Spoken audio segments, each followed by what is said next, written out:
नमस्कार दोस्तों, जैसे कि आप इस बात से तो भली भांति अवगत है कि कुछ लोगों के घर में मुंबई पुलिस दस्तक दे रही है, तो अब यहाँ पे भैया ठंड ने दस्तक दे दी है। तो इस वजह से आज मैं थोड़ा बाहर शूट कर रहा हूँ।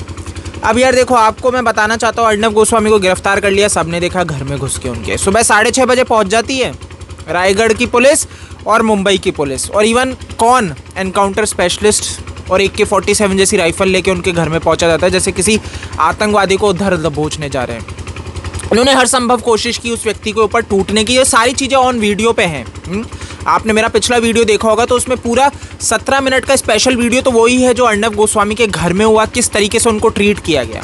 अब मैं आपको कुछ चीज़ बताने वाला हूँ। ANI ने जो पोस्ट किया है कि अर्नब गोस्वामी के खिलाफ क्या FIR हुई है कि उन्होंने महिला पुलिसकर्मी के साथ असॉल्ट किया है। भैया असॉल्ट तो किसके साथ हुआ था? अर्नब गोस्वामी के साथ। आप वीडियो में देख सकते हैं।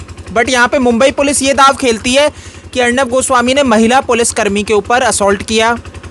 इनकी फैमिली यानी कि इनकी पत्नी और इनके बेटे के ऊपर भी भैया FIR कर दी गई है, और 2 और व्यक्तियों के खिलाफ की गई है, एक महिला और एक पुरुष। तो जहाँ तक मुझे लगता है कि वो इनके ग्रैंड पेरेंट्स हैं, उनके खिलाफ की गई है। अब समझने वाली चीज़ ये है दोस्तों कि क्यों की गई है। अगर आप देखोगे कि इनकी पत्नी और इनके बेटे के ऊपर क्यों की गई, कि पुलिस कार्यवाही जो थी, जो ये अर्नब गोस्वामी को गिरफ्तार करने गए थे, इसमें इन्होंने बाधा डाली है। और इवन जो भैया अर्नब गोस्वामी की गिरफ्तारी का जो पेपर था, जो साइन करवा रहे थे, वो फाड़ दिया था उनकी पत्नी ने। तो ये भी इनके ऊपर आरोप लगाया है मुंबई पुलिस ने। बट अगर आपने उस वीडियो को गौर से देखा हो तो आप एक चीज़ गौर करोगे कि इनकी धर्म पत्नी को, अर्नब गोस्वामी की पत्नी को, वो पढ़ने ही नहीं दिया इस मुंबई पुलिस ने। और ये कह रही है कि भाई उन्होंने हमारे साथ कोऑपरेट नहीं किया। आप उनको पढ़ने नहीं देते हो कि उसमें क्या लिखा है, और आप सिर्फ ये कहते हो आप तो बस साइन कर दो। ये तो भैया कक्षा में सबसे पहले पढ़ाया जाता है कि आप कहीं पे भी साइन करो तो आप सबसे पहले पढ़ो, और ये यहाँ पे फोर्स करते हैं। ये 30 से ज़्यादा पुलिसकर्मी AK-47 जैसी राइफल लेके वहाँ पे एनकाउंटर स्पेशलिस्ट की मौजूदगी में उनके ऊपर असॉल्ट करते हैं, पूरी फैमिली के ऊपर, और ऑन वीडियो सारी चीज़ें रिकॉर्ड हैं। और उसके बाद मुंबई पुलिस यही झूठ बोलती है और इवन पढ़ने नहीं दिया। वीडियो रिकॉर्ड है कैसे ज़बरदस्ती वो महिला पुलिस वाली उनको सिर्फ कह रही है आप साइन करो, बट पढ़ने नहीं दे रही। और इवन ये भी कहती है आप साइन करो फिर पढ़ना।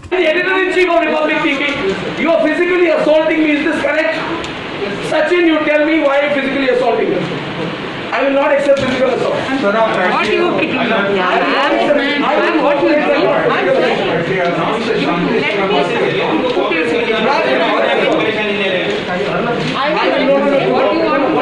just put your signature. Yeah, that's why I'm asking you, ma'am. I'm requesting you, ma'am. Please, you put your signature and then you read what you want to do. Please sign it. I think you have to not like this. Not physically assaulting me inside my house. If you physically assaulted me inside my house, 8:05. Shamo, do not sign these papers. They are trying to force you to do it. You cannot physically, they cannot physically assault me inside my house. Shamo, they have physically assaulted me inside my house. I will seek the advice of my lawyers. I will cooperate. No, I will,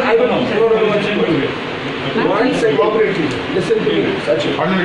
Sit down. Maintain social distancing. आप सब बैठिए ना please. Maintain social distancing and sit down. Ma'am, you give it to me paper, yeah. You put your signature and put the fight. Please give it. Give it. Let me talk to Arnab once. You can't physically assault. Can't do this. I have to make arrangements. I have to make arrangements.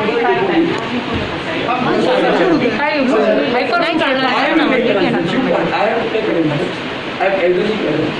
I have to make arrangements for their treatment. They are not there. My hand is injured. I'm supposed to go to the You are the hospital. encounter cop. You are Sachin Vaza. You are the Sadhvi Pragya leader, no? Come. Okay. You are Sachin Vaza. Sachin, listen. Sit down. Sit down. बहुत ही दुखद है। ये किस तरह का कानून चल रहा है? Mumbai police law and order संभाल रही है, गुंडागर्दी रन कर रही है। ये तो आप उदाहरण देख सकते हो ऑन वीडियो, जो चीज़ें दर्शा रही हैं। और ये किनके द्वारा किया गया है? अनिल देशमुख जी के द्वारा। उन्होंने भैया उस केस को रीओपन करवाया। उनका कहना है कि भैया बहुत से अहम सबूत अब मिले हैं, तो इस केस को ओपन किया जाए। तो अच्छी बात है, सबूत मिले तो, और सज़ा मिलनी चाहिए अगर जो दोषी है उसे। मैं बिल्कुल एग्री करता हूँ, अगर अर्नब गोस्वामी यहाँ पे दोषी हैं तो उन्हें सज़ा मिलनी चाहिए, और मैं जानता हूँ पूरी भारत एग्री करेगी अगर कोई व्यक्ति दोषी है तो उसे सज़ा मिले। लेकिन जिस तरीके से किया गया वो गलत है और ये सबको पता है।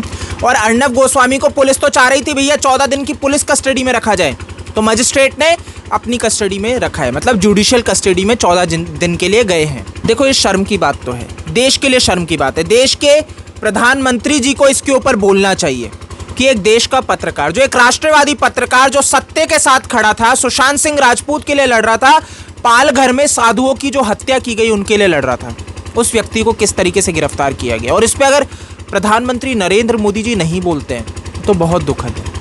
उनको बोलना चाहिए, उनको अपनी चुप्पी तोड़नी चाहिए और महाराष्ट्र की सरकार के ऊपर एक्शन लिया जाना चाहिए, कार्रवाई होनी चाहिए, प्रेसिडेंट रूल लगना चाहिए। इस तरह का बर्ताव मतलब जनता के हित में तो नहीं हो सकता। इस वीडियो में इतना ही है। आप मेरे को फेसबुक, ट्विटर, इंस्टा पे फॉलो कर सकते हैं। OASKD मेरा यूज़र नेम है। जय हिंद।